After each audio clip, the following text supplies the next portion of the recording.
আসসালামু আলাইকুম গাইস, সবাই কেমন আছেন? আশা করি সবাই ভালো আছেন। তো আলহামদুলিল্লাহ আমিও ভালো আছি। তো আজকে গাড়িতে আলু লোড করতে আসছি। তো আলুর বিষয়টা কেমন কি আপনাদের দেখানোর চেষ্টা করি।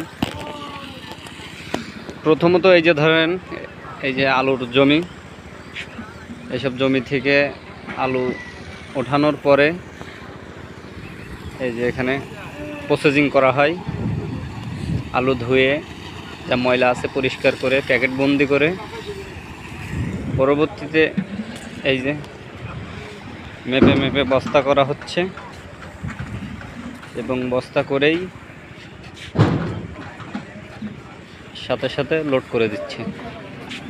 এই যে আমাদের গাড়িতে আজকে আলহামদুলিল্লাহ আলু লোড হচ্ছে।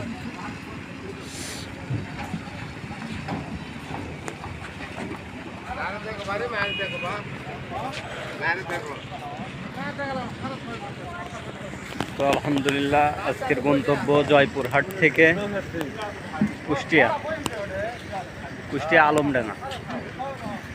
তো আল্লাহ যদি সুস্থভাবে নিয়ে যায়, কালকে থাকবো কুষ্টিয়া থেকে বালি নিয়ে বাসায় যাব।